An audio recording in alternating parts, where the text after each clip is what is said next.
What you should know about this story is that I'm a person whose language is usually very clean.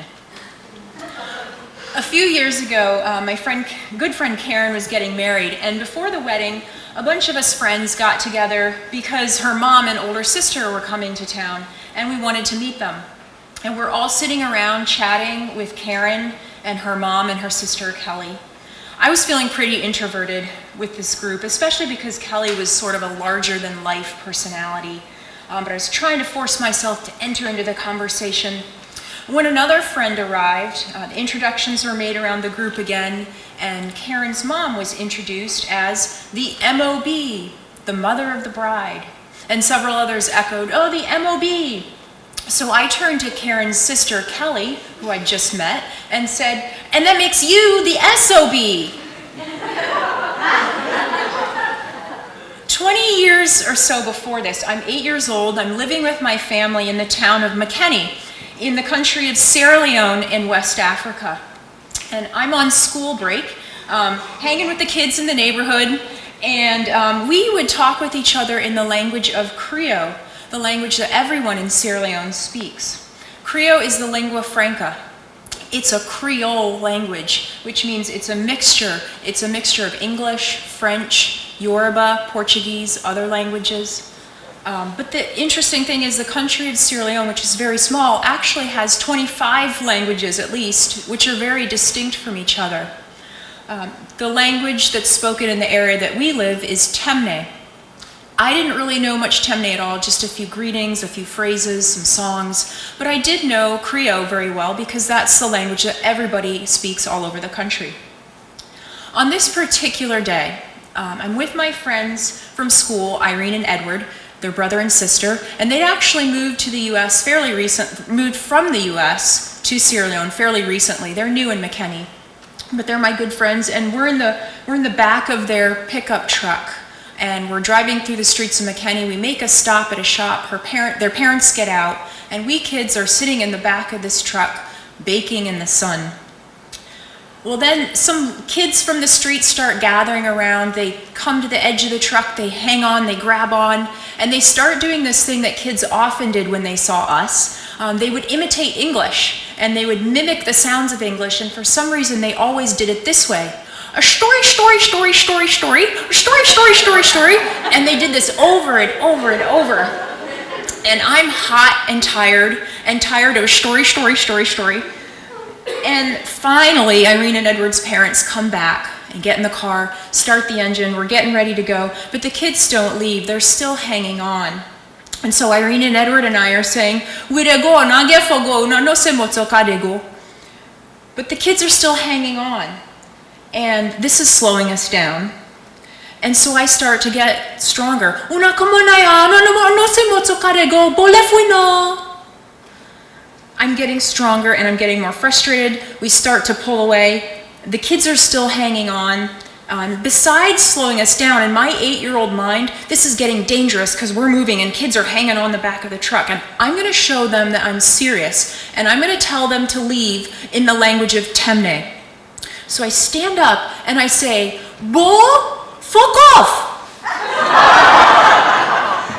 The faces freeze, and I say it again, "Una fuck off." Brows wrinkle and their eyes look surprised, and I realize something's wrong. I don't really know Temne, maybe that came across really rude. A few kids snicker, but most of them just drop back silently and leave us. Irene and Edward are frozen, but then they throw back their heads and they start laughing. "That's really bad," they say. "You just said really bad words." And I said, "No, I didn't. That was Temne. I was just telling them to leave. I hear people say that all the time. It just means bodefino." That wasn't Temne, that was English. Those are swear words. And I argued with Irene and Edward for a while, back and forth, but it's starting to sink in, and I'm doubting myself. I'm remembering the look in those kids' eyes. Something was wrong. Irene and Edward are laughing to the point of tears, and now I'm mortified. I'm really just plain embarrassed because I was wrong about the Temne language, but I'm mostly embarrassed that Irene and Edward had to tell me words that I didn't know in my own first language. And that makes you the SOB. I froze, realizing that what just came out of my mouth was not what I intended. I didn't mean to say that to Kelly, who I just met. I called her an SOB. But before I could say anything, she threw back her head and laughed. And I started to say, wait, I didn't mean it that way. But she kept on laughing, and without looking at me, she turned to her sister and said, doesn't she know what SOB is? Is that because she's from Africa?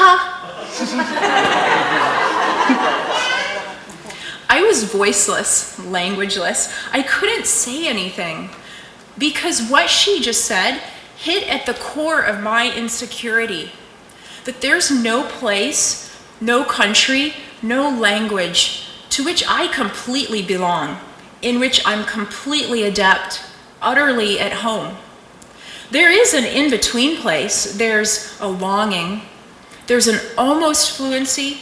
There's an ability to adapt, to translate, and to flip back and forth, but there is no entire belonging.